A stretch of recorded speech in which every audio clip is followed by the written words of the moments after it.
Motion. Mr. Speaker, sir, I move that all the business on today's order paper be exempted from the provisions of paragraph 2 of Standing Order 10. Seconded. The question is that all the business on today's order paper be exempted from the provisions of paragraph 2 of Standing Order 10. Those in favor say aye, those against say no. The ayes have it. Statements by ministers, none. Motion.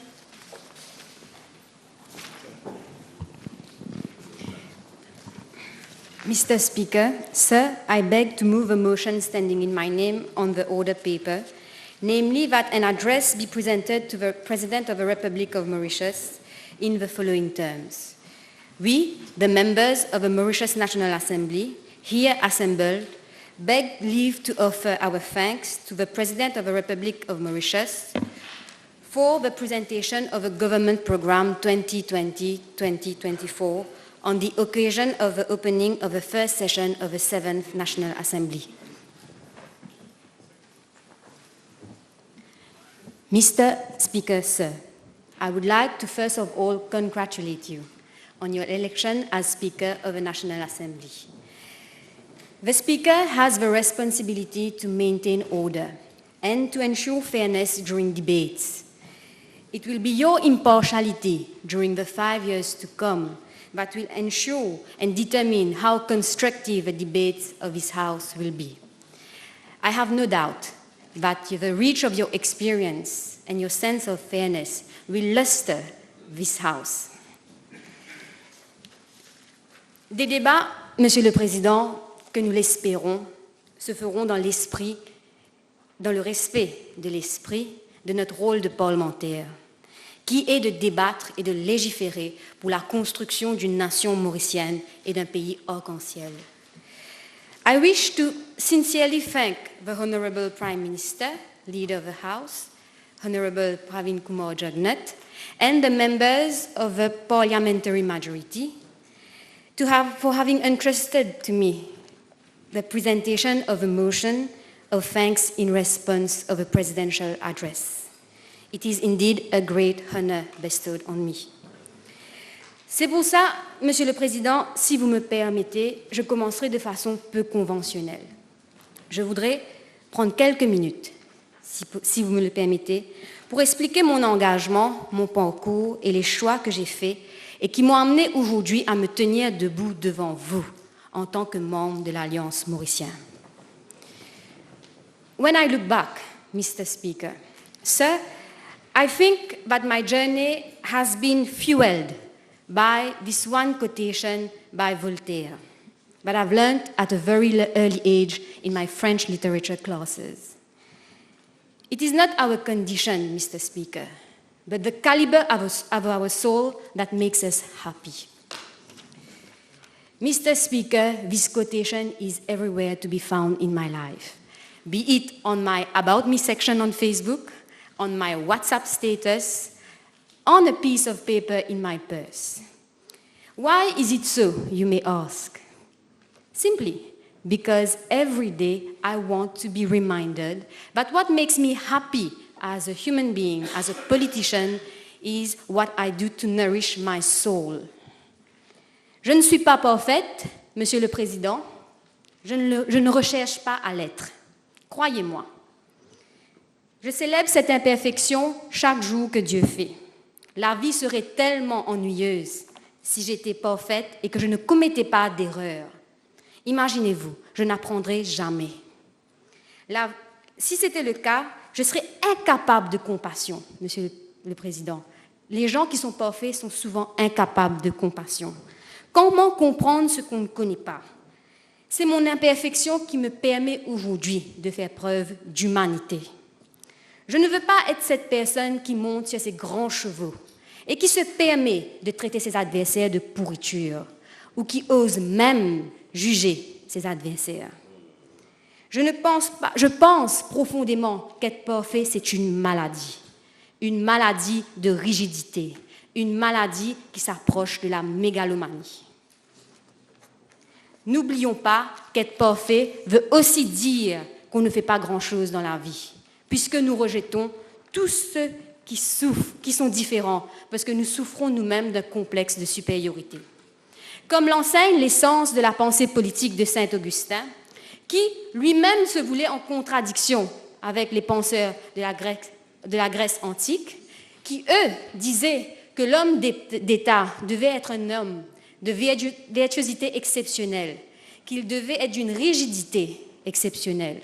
Saint Augustin, lui, pensait bien différemment. Il pensait que c'est notre compassion et c'est notre condition humaine qui nous permet de gérer à bien la cité. Je me nourris chaque jour de mes rencontres, discussions et échanges avec celles et ceux qui pensent autrement et qui font des choix différents. Je les respecte parce que je sais que sur Terre, nos cheminements ne seront pas les mêmes, puisque, comme me l'a enseigné l'honorable Ganou, each and every one of us has his own soul agenda. Chacun d'entre nous avons notre soul agenda, Monsieur le Président. Mon parcours et mon engagement depuis l'âge de 13 ans m'ont poussé à faire des choix, comme je vous l'ai dit, et j'ai intégré l'Alliance mauricienne. Pendant que d'autres jeunes voulaient découvrir le monde et s'amuser, en troisième année d'université, je fais une plaidoyer à ma mère pour qu'elle me permette d'intégrer un groupe de jeunes universitaires qui vont en Inde, justement, pour se confronter à la pauvreté et faire du travail social, ce qu'on appelle de l'humanitaire. Je serai toujours reconnaissante de cette expérience. Premières vacances hors du pays, sans toilette, sans salle de bain, sans électricité, à vivre avec des villageois, tout en essayant de les enseigner l'anglais. Beaucoup se sont découragés, mais pour moi, ce fut une révélation. Ce genre d'expériences m'ont permis de comprendre que le bonheur ne se trouve pas dans les choses, mais dans nos expériences, notre vécu et nos relations humaines. Mais ce sont mes valeurs, nos valeurs, notre idéal de ce que doit être notre pays et notre société qui devraient guider nos choix en tant que politiciens, Monsieur le Président. Et non pas notre intérêt personnel ou même notre mépris de nos adversaires. C'est pour ça que je fais un appel à nos adversaires. Et quand je parle d'adversaires, je ne parle pas que de l'opposition parlementaire. Je parle aussi de cette opposition extra-parlementaire, pour qu'ils reviennent à de meilleurs sentiments et de s'engager dans une opposition plus constructive. Monsieur le Président, la vie est une grande opportunité. Chaque jour que Dieu fait, c'est une opportunité de faire ce qui est juste. Depuis très jeune, j'ai suivi un idéal tout en recevant des coups terribles, mais cela ne m'a jamais empêché de continuer mon chemin. Une opposition, et comme je vous le répète, je parle aussi d'une opposition extra-parlementaire, qui se contente de critiquer ce qui est invisible, et loin d'être une opposition constructive. C'est une opposition, je dirais, stérile. Je dirais même une opposition qui s'enterre dans des contradictions tellement profondes qu'elle souffre d'incohérence. Un signe d'un mal-être profond, j'imagine, Monsieur le Président. Un exemple, boycotter un discours-programme, puisqu'on dit que les résultats n'étaient pas valides. Mais comment se fait-il qu'on boycotte un discours-programme, mais qu'on continue à bénéficier des privilèges parlementaires alors qu'on estime que les élections n'étaient pas valides, tout en dénonçant les privilèges des membres de la majorité? Cela me fait réfléchir, Monsieur le Président. Pendant ce temps, nous, les membres du gouvernement, nous travaillons. On ne recule devant rien pour faire avancer les choses. Mon expérience dans l'humanitaire en Éthiopie a été un tournant dans ma détermination de lutter pour éliminer toute forme de violence à l'égard des femmes, et notamment des jeunes filles. J'ai été confrontée à la vulnérabilité féminine à un niveau inimaginable. Je travaillais pour une ONG qui œuvrait dans le domaine des droits de l'enfant. J'étais confrontée au quotidien à des jeunes filles qui ont été kidnappées, violées, vendues, abusées, mais aussi rejetées par leur famille parce qu'elles ont été violées. Des jeunes filles qui souffraient de fistula parce qu'elles ont accouché beaucoup trop jeunes et qu'elles n'avaient pas droit au suivi médical approprié. La tâche n'était pas facile, mais chaque jour qui passait, chaque cas où je contribuais, même de façon minime, à résoudre un problème ou à soulager une famille, me remplissait de joie. Monsieur le Président, cet engagement a suivi son parcours, a grandi, a changé de stratégie et aujourd'hui, elle me mène dans l'Assemblée nationale. Un choix que j'assume et que je considère comme le bon. Il est vrai que l'honorable Ganou, moi-même et d'autres membres de notre parti étaient dans l'opposition. En tant que tel, nous faisions notre travail, qui était de proposer constructivement des solutions à des problèmes qu'on considérait étant majeurs. Personnellement, je me suis beaucoup engagée pour les femmes de victimes de violences domestiques et j'ai formulé plusieurs critiques à l'encontre du système de Protection Order. Une semaine après certaines critiques que nous avions faites, l'honorable Pravin Jagnnath et son équipe avaient mis sur pied un comité interministériel, justement pour étudier la question et revoir le système. Aujourd'hui, dans le programme du gouvernement, cette question est high on the policy agenda. Je cite section 136, Monsieur le Président. Government will be relentless in its fight against all kinds of violence, including domestic violence. Et cela se concrétise par la section 137. A high-level committee chaired by the Prime Minister himself will formulate a new strategy to eliminate gender-based violence. The legal framework will be strengthened and a new national sensitization campaign implemented. Monsieur le Président, la Tania Diol, qui était dans l'opposition l'année dernière, ne peut être que satisfaite de cette évolution sur la question. Je voudrais même faire quelques propositions pour qu'on introduise dans le nouveau legal framework le concept de féminicide, comme l'a déjà fait d'autres pays avant. Il faut aussi légiférer, je pense, et je crois fermement, pour que le duty to report devienne une provision du Domestic Violence Act. L'autre section qui, aujourd'hui, me satisfait dans le programme du gouvernement est la section 138. Victims of domestic violence and their dependents will be provided with access to a wider range of help support, including shelters, professional counseling, and legal assistance. Section 138 me tient particulièrement à cœur, Monsieur le Président. N'oublions pas que l'année dernière, l'État mauricien a reçu énormément de critiques du comité CEDAW pour avoir été incapable d'investir comme il le fallait dans les infrastructures et autres services pour permettre aux victimes de violences domestiques de sortir de leur mutisme et d'avoir l'aide appropriée face à un drame qu'elles subissent au quotidien. Monsieur le Président, je suis persuadée, je sais que ce gouvernement a la ferme intention de pallier à des décennies de manquements dans ce domaine. Je fais confiance au Premier ministre et je sais que cette promesse deviendra une réalité beaucoup plus vite qu'on peut l'imaginer. C'est pour cela que la population lui a offert un autre mandat après tout. Personne ne peut nier le sérieux du Premier ministre dans son travail et son engagement pour la cause féminine. Monsieur le Président, l'autre point sur lequel j'étais très à cheval en tant que membre de l'opposition est l'unité nationale. L'importance de reconnaître notre histoire, c'est-à-dire d'honorer la mémoire de nos ancêtres. Monsieur le Président, la Tania Diol qui marchait au comité du 1er février du diocèse l'année dernière pour que le musée intercontinental de l'esclavage devienne une réalité ne peut pas être plus enchantée quand on voit les avancées sur ce dossier. Une entité privée a été mise sur pied pour la gestion et la conceptualisation de ce musée. Le soft launch se fera incessamment. Notre invité d'honneur pour la commémoration du 185e anniversaire de l'abolition de l'esclavage, le ministre des Arts et de la Culture, Abdoulaye Diop, a dit une chose au sujet de notre ministre des Arts et de la Culture qui m'a frappée et en même temps réconfortée pour l'avenir. Il a dit que c'est le ministre des Arts et de la Culture qui est l'agent de la cohésion sociale. Je ne peux pas être plus d'accord avec son Excellence Diop. Et on ne peut pas imaginer mieux que notre collègue, l'honorable Avinash Tilak, pour remplir cette lourde responsabilité.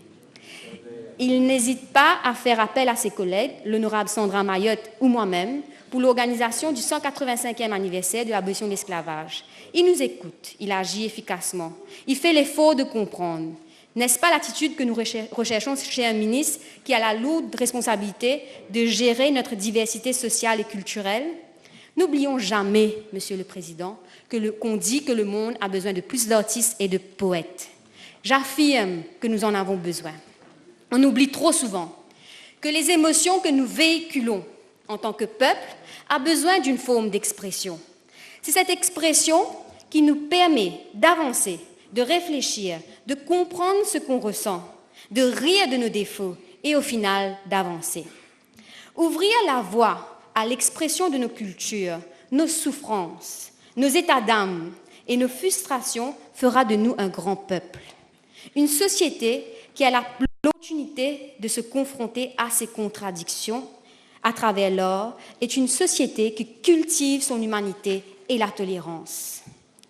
Honorable Avinash Tilak, nous comptons sur vous et votre sensibilité pour aider notre société à avancer et vous pouvez toujours compter sur nous. Comme les jeunes Mauriciens le disent, toujours nous paie là.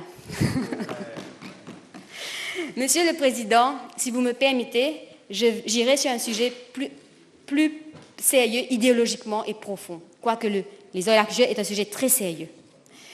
Monsieur le Président, je vous parlais d'une opposition stérile plutôt. Une opposition qui souffre d'une maladie profonde. Je pense avoir compris le source de ce mal-être. Je soupçonne que c'est une question de positionnement idéologique. Que ce soit le plan Marshall ou les différents rapports de la Banque mondiale sur la pauvreté, ils font tous référence au Household Budget Survey qui a été fait par Statistique Mauritius en 2012. Ce survey donne une indication numérique et non qualitative de la situation de la pauvreté à Maurice. Il est important de garder ça en tête. Donc, en 2012, il y avait 9,8% de la population qui vivait sur moins, avec un revenu de moins que 5 652 roupies par mois. Quand on parle de pauvreté à Maurice, Monsieur le Président, si on parle de absolute poverty, on parle de 10 000 maisons, 10 000 households, comme on dit, ou 37 000 personnes. Si on parle de pauvreté absolue et relative, on parle de 33 600 maisons, qui veut dire 122 700 individus. Monsieur le Président, ce chiffre ne serait pas le même si nous n'avions pas un état de providence. En anglais, ce qu'on appelle le welfare state. Comme on dit, tout ce qui est social protection, free health services, education and free transport, selon la Banque mondiale et les études qui ont été faites sur ce sujet, ont joué un rôle important à ramener le chiffre de la pauvreté beaucoup plus bas qu'il ne devrait être. Par exemple, according to the World Bank Reports on Inequality, et je me réfère au rapport de 2018, without these services, poverty would have soared to more than 3 times its level. In 2012, the proportion of poor households would have been 30% instead of 9.4%. Ce qui veut dire que c'est les services sociaux, c'est notre État-providence, c'est notre welfare state qui fait que le taux de pauvreté à Maurice reste sous contrôle. Ce sont des chiffres que j'ai moi-même cités en tant que membre de l'opposition extra-parlementaire lors de plusieurs conférences de presse. Je me suis engagée dans plusieurs plaidoyers pour que le gouvernement agisse. Une situation qui me préoccupait particulièrement était la vulnérabilité des femmes cleaners et le chômage parmi les jeunes. 3 mesures fortes, Monsieur le Président, ont été introduites par le gouvernement précédent entre 2017 et 2019. Ces mesures ont permis d'attaquer les problèmes d'inégalité par la régularisation des femmes, de la situation des femmes cleaners et d'autres métiers précaires par le National Remuneration Board, la revue du National Remuneration Board, mais aussi à travers ce qu'on appelle des income transfers, qui sont le negative income tax et l'augmentation de la pension de vieillesse. Ce sont ce qu'on appelle les income transfers qui aident et continueront à aider à faire reculer l'écart entre les riches et les pauvres. Pour citer la Banque mondiale sur ce qu'on appelle les Social Safety Net Programs, qui, si on veut, dans des termes plus simples, ce sont les pensions et autres mesures gouvernementales pour transférer l'argent à la population.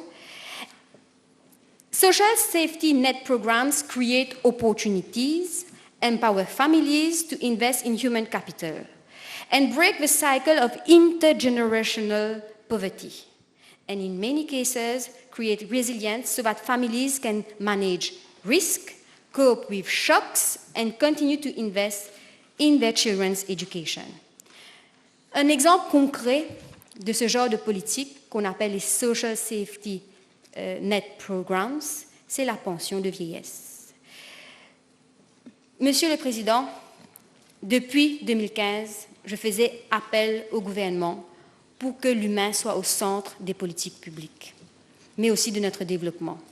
Vous savez, toute personne qui prône ce genre de politique est normalement inspirée par les écrits d'auteurs tels que Or Mathiassen, qui parlent d'oublier les indicateurs économiques, mais de se focaliser sur le développement humain.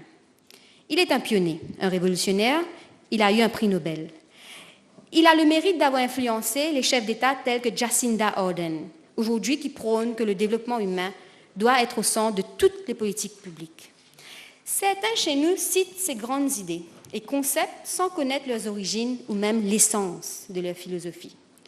Je pense que ça veut simplement dire que ces idées ont fait leur chemin et qu'aujourd'hui, beaucoup sont sensibilisés quant à la nécessité pour les gouvernements d'encadrer le développement afin de cesser l'exploitation de nos populations.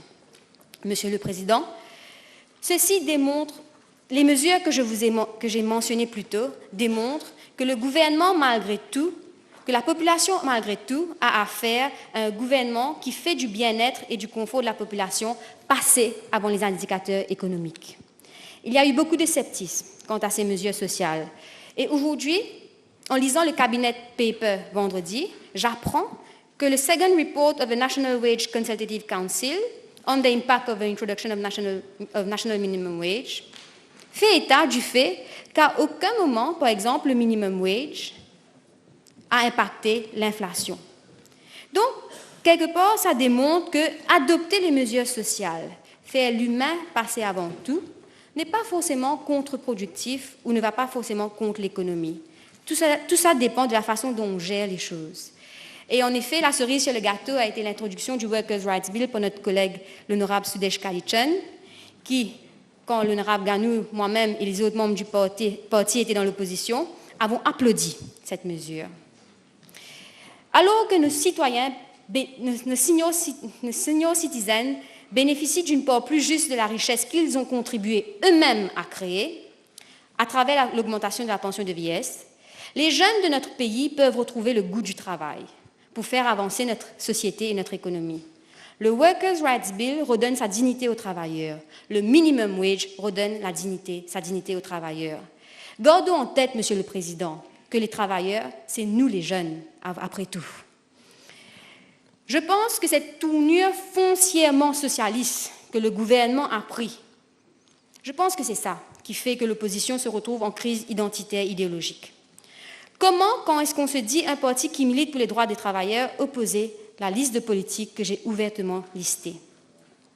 Surtout quand on a une histoire qui est née dans la lutte des travailleurs et qu'on emmène une loi du travail totalement opposée à ce que je viens de vous décrire, Monsieur le Président. Ce qui fait, on ne représente plus les travailleurs. Mais est-ce que ouvertement, on peut afficher son positionnement? Non. N'oubliez pas que l'identité de ces partis vient de cette lutte. Donc, je comprends la contradiction dont souffre l'opposition. Et je vous dis, comme je vous l'ai dit plus tôt, je ne parle pas que de partis politiques. Je parle aussi de ce contre-pouvoir qui a longtemps oublié c'est quoi un contre-pouvoir et qui est devenu une opposition. Je pense qu'il y a un manque d'inspiration, Monsieur le Président. Malheureusement, nous, les membres de la majorité, nous subirons le dénigrement personnel, comme je le disais plus tôt, des critiques invisibles, des critiques sur ce qui est invisible, puisqu'il sera difficile de critiquer ce qui est visible. Si vous me permettez, Monsieur le Président, je vais utiliser une expression bien de chez nous pour illustrer ce que je constate et observe depuis que je suis au gouvernement. Fort heureusement pour la population mauricienne, nous ne sommes pas des l'homme et femmes des S, qui disent faire conférence de presse, comme le dit si bien une personne chère à mon cœur. Nous sommes dans l'action et dans le concret. Nous avançons de jour en jour. Nous connaissons nos responsabilités et nous les assumons.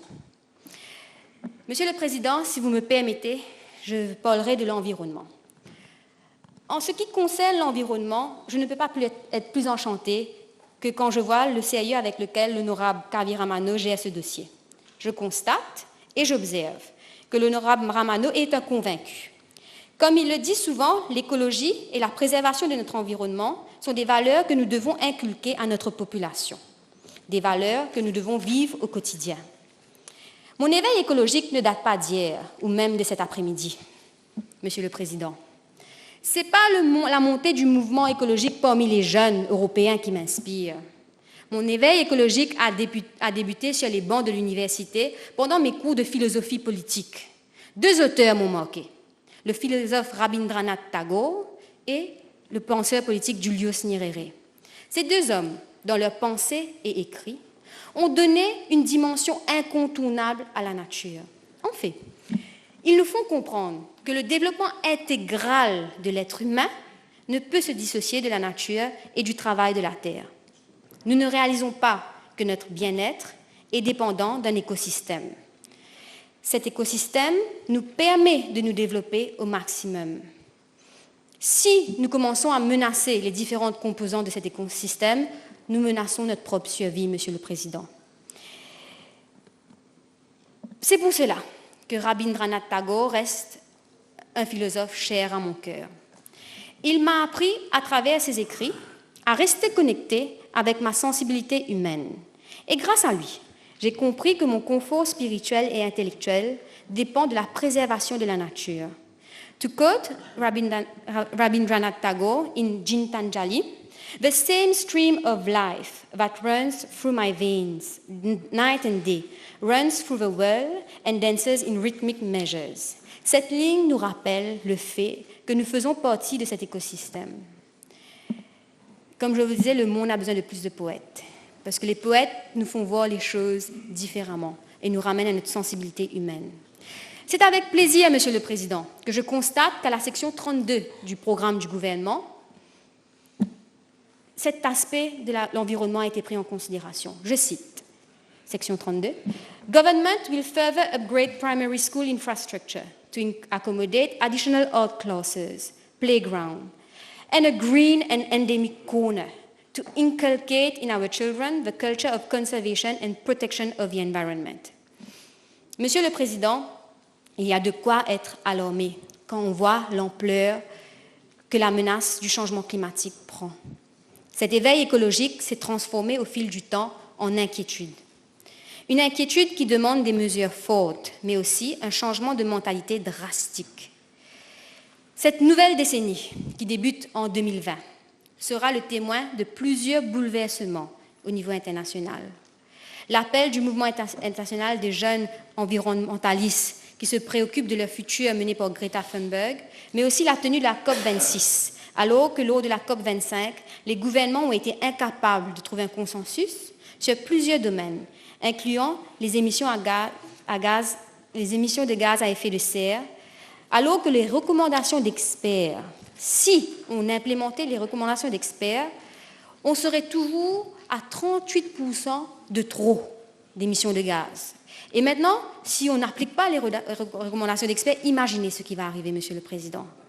N'oublions pas aussi qu'il y a un retard et que l'utilisation des fossiles fuels ne cesse d'augmenter et que l'adoption des énergies renouvelables est en retard.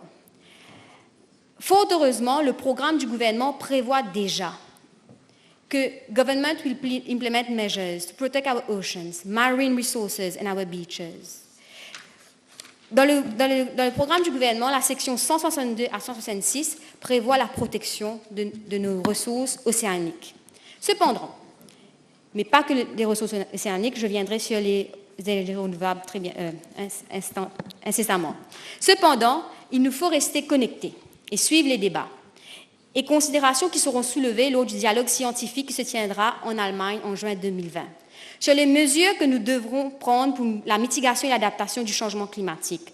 Plus que jamais, les différents techniciens des ministères devront assumer leurs responsabilités face aux nouvelles données qui devront être prises en considération dans notre stratégie de développement, comme le stipule clairement le programme du gouvernement.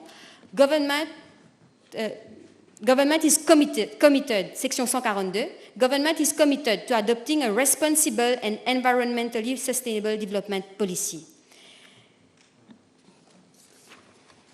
Le gouvernement prévoit aussi de donner la chance à ce courant grandissant de jeunes qui ont pris conscience de l'importance de participer à la vie publique et de s'engager pour notre avenir. La section 159 du programme prévoit pour un National Youth Environment Council sous le leadership du Premier ministre qui permettra et donnera l'opportunité à ces jeunes qui ont compris l'importance de la participation à la vie publique. Je ne veux surtout pas manquer l'investissement du gouvernement dans l'utilisation des énergies propres, comme on dit, clean energies. Section 145 à 148 fait état des différentes mesures qui ont été prises pour promouvoir l'énergie renouvelable. Et je trouve la section 148 particulièrement intéressante, Monsieur le Président. Government will further promote the setting up of photovoltaic system for households, SMEs, cooperatives, NGOs, small planters and breeders. Ce que ça démontre, c'est que l'honorable Deputy Prime Minister a compris que la seule façon pour que l'énergie renouvelable gagne du terrain, c'est que les gens l'adoptent, qu'elle fasse partie du quotidien de la population. Et ce sont ce genre d'initiatives qui sont louables. On peut légiférer autant qu'on veut. Mais tant que l'environnement ne devient pas une valeur qu'on vit au quotidien, les choses n'avanceront pas. C'est pour ça que la section 148 est particulièrement intéressante et j'ai hâte de voir son évolution et l'impact qu'elle aura sur notre société. Le ministre de l'Environnement a pris l'engagement de divulguer le plan directeur de son ministère quant à la stratégie environnementale à partir de février. Nous attendons tous avec impatience, alors que le ministre de l'Énergie a déjà commencé à agir. Nous voulons, avec impatience, voir le plan directeur pour les nouvelles bases qui seront jetées pour une politique environnementale meilleure. Monsieur le Président, si vous me permettez, je changerai de sujet drastiquement et je veux parler de la situation de la drogue à Maurice. Je ne peux pas continuer à observer ce qui se passe sans en parler, Monsieur le Président. Les jeunes qui sont touchés aujourd'hui par le problème de la drogue sont mes contemporains. Sont les jeunes avec qui je vais devoir faire pour les décisions futures. C'est la main-d'œuvre de demain. Chaque jour qui passe, Monsieur le Président, où on n'agit pas, c'est un jour de perdu pour notre pays et notre avenir. Le gouvernement a déjà fait beaucoup quant à la lutte contre la drogue. Beaucoup d'investissements a été fait jusqu'à l'heure. Mais je fais un appel pour que la société civile et le gouvernement travaillent ensemble. Je ne veux plus citer de chiffres. En tant que PPS, je suis alarmée, désormais, par ce que je vois chaque jour dans les circonscriptions où je véhicule.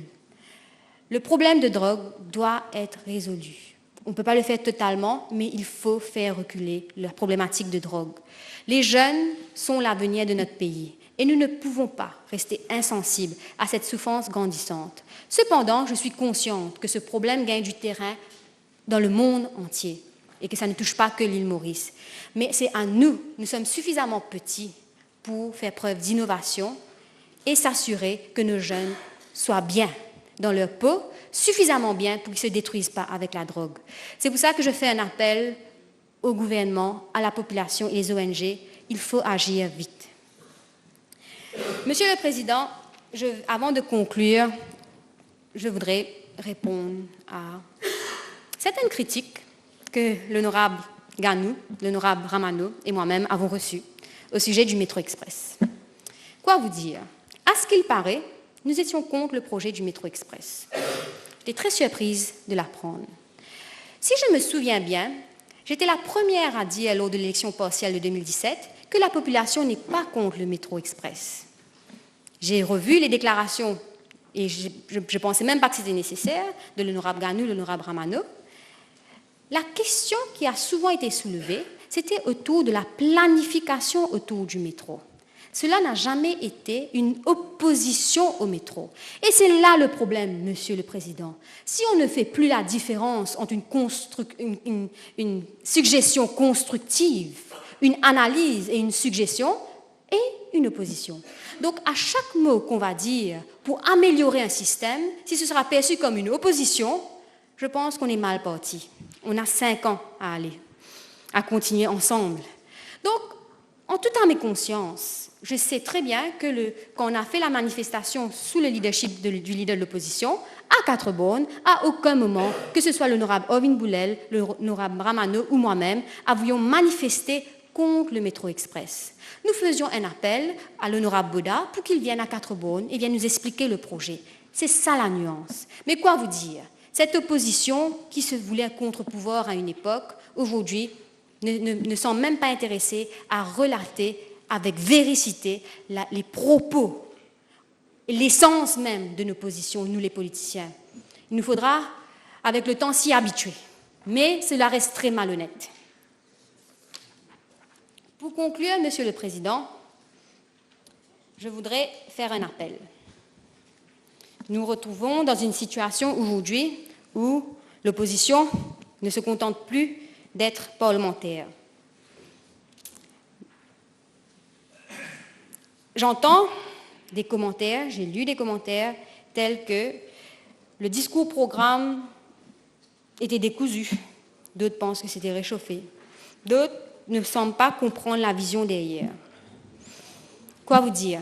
Si vous me permettez, je vais ajouter un peu de culture pop à notre assemblée. Ce n'est pas pour niveler le niveau vers le bas, mais je voudrais citer Rihanna, une des chansons de Rihanna, qui permettra de mieux comprendre c'est quoi les social safety nets qui ont été mis sur place.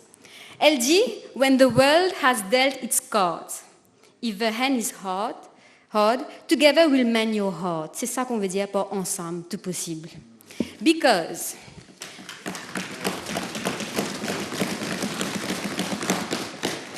when the sun shines, we will shine together. C'est ça l'inclusivité du programme, Monsieur le Président.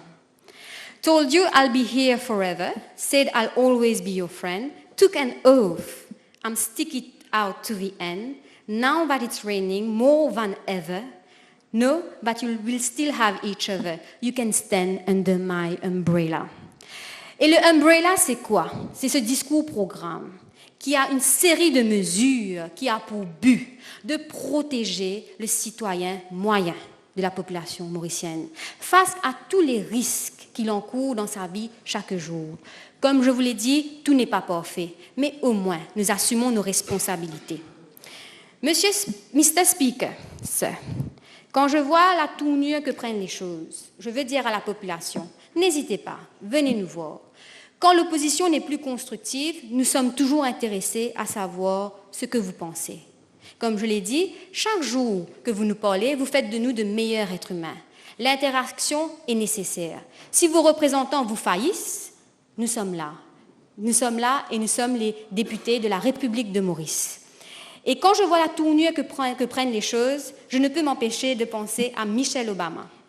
Et la fameuse phrase qu'elle a sortie quand son mari faisait face aux pires bassesses qui existent en politique.